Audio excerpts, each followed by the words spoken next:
Recently, I did a video giving 5 reasons why Battle for Neighborville is better than Garden Warfare 2, and people freaked out. Despite the fact I said in the video I had all the intentions in the world to do a revenge list in favour of Garden Warfare 2. I don't need to dilly-dally around here. GW2 is the most popular out of the shooters, BFN is the least popular, and while there are 5 main reasons I'm going to talk about in detail, I've got 10 more to go through momentarily. However, I should discuss a major omission: balancing. People can't decide which of the games has better balancing, and truth be told, I can't decide either. So my verdict is that, even if BFN's balancing is better, it's still not very balanced for a game that has significantly less characters to balance than GW2. And, if I'm going to be brutally honest, I don't really care about balancing that much. Not enough to make the main list anyway. So make sure to leave a like and subscribe, and here are some honourable mentions.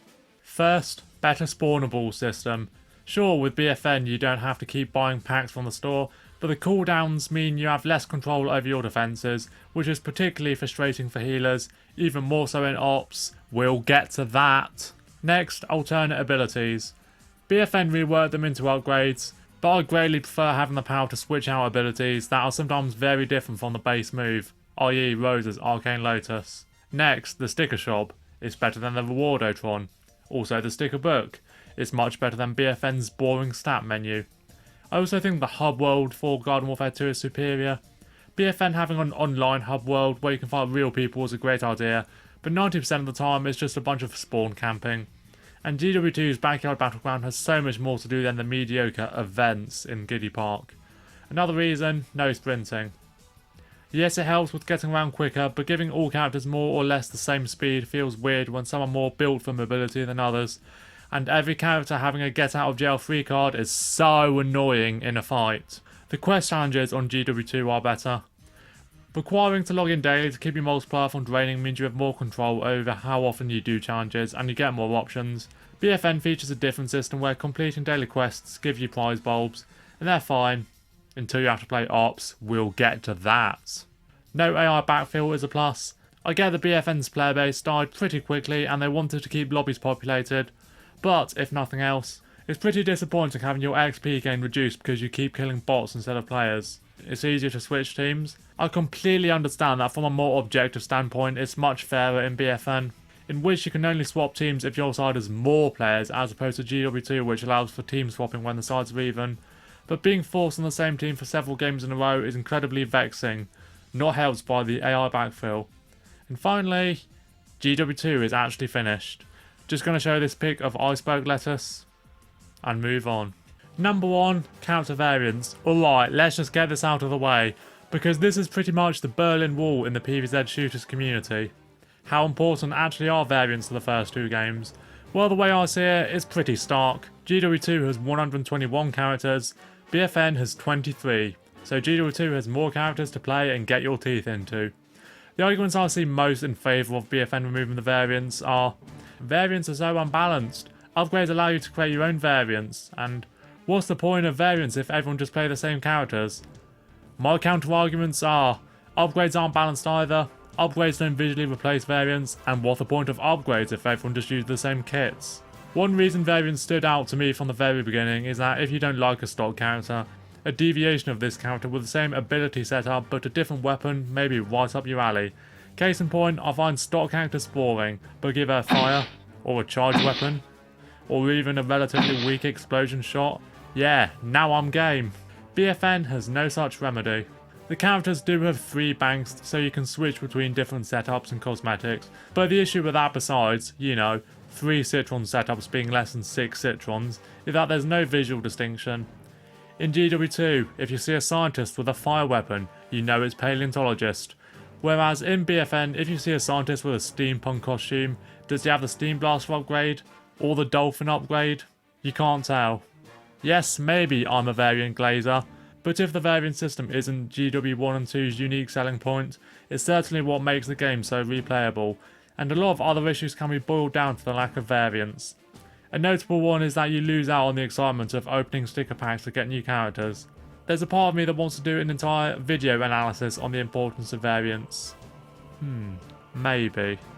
Second, better maps. This is a point I previously made in favour of the OG shooter, because yeah, the maps in that game are hard to beat. But if comparing the maps between GW2 and BFN, yeah, GW2 clears quite comfortably. The non-turf maps in BFN are mostly fine, but on the whole they're nothing special. And there's one really bad one in Zetec Reservoir, where everyone camps a middle platform and bounces on the jelly non-stop, which might as well have been designed to piss people off. GW2 has one map that's arguably even worse than Reservoir. We all know that it's Time Park. But the rest of them feel more dynamic and overall enjoyable. The turf maps tip the scale even further in GW2's favour. While the game has some weak maps, most notably Moonbase Z and the omnipresent Great Shite North, the other three are on the same level, if not better, than BFN's best turf maps. BFN did have the addition of payload pushing instead of just capture zones, which would be good if, you know, it wasn't an Overwatch ripoff. And all in all, the Guards and Graveyards and Herbal Assault maps in BFN are just boring, and even glitchy in the case of Preserved Pashas, which can straight up kick everyone out of the lobby if plants win the final objective. Also, GW2's maps are just more colourful and vivid. BFN's are just visually dull, even more so than GW1, in which the maps are largely based on the suburban neighbourhood theme. BFN does have one excellent map in Battle Arena, to be fair, which sees combat and a literal soft play area. If only the main game mode maps were as good as this one. Number 3. Character progression. While BFN doesn't have a multiplier you need to max out in order to get the most out of gaining experience, it made a change that you don't notice at first, but when you do, it makes the game feel more tedious. In GW2, the XP required to get from one rank to the next doesn't change, so it takes roughly the same amount of time to get from unranked to specialist as it does to get from super elite to master. While in BFN, the requisite is low at first, but increases for every rank. This means it's quicker to get to specialist and obtain the first two upgrades not unlocked by default, but it results in the grind being very grueling for the higher ranks. There's things you can do to ease the pain. The campaign can net you large quantities of XP by collecting the gnomes, opening the chests, etc. But once you've done all of this, then that's kind of it. Unless you want to blow coins on the XP machine. Also, they made matters worse by adding 5 Grandmaster ranks after Master. I can understand that it incentivises players to keep continuing playing Master characters as the XP they gain is not wasted, but if Master's not the final rank, it doesn't feel like the character's truly finished. It's like when publications break the 5-star system and start giving 7s. It completely devalues the achievement of being rated 5 stars. Number 4. More game modes. While there are technically more different game modes in the third game when factoring in limited time events that are still around, and I did give BFN the edge in this regard. Garden Warfare 2 has always had more matchmaking options. Firstly, BFN removed lobby for the triplet trouble of Vanquish Confirmed, Suburbanation and Gnome Bomb, which I guess is understandable since those lobbies are usually inactive in GW2, but it's still possible to invite a bunch of your good pals to populate these lobbies, not if you don't even have the option to go into these modes. And later down the road, PopCap and EA made one of the worst changes to this game by removing mixed mode, so those modes are not playable at all online in their normal form. So you're left with 4 playable modes: the weekly event, Turf Takeover, Team Vanquish, unless you're on Switch, in which case, f*** you don't even get this, and Ops. Yeah, let's talk about that at last. Finally, variants are the biggest reason why BFN is a huge drop in quality from Garden Warfare 2, but the Ops changes are probably the most baffling. I understand there's a bunch of people out there who don't give 2 fudge sticks about Ops, and it's not a mode I play often in GW2, but when I do play it, I usually have a fun time. In Battle for Neighborville, they committed sacrilege to the game mode, and made a bunch of changes nobody asked for. The wave count is reduced from 10 to 5, you only get 1 garden / graveyard spot as opposed to the choice of 3 you got before. Self-revives are infinite, which makes it too easy.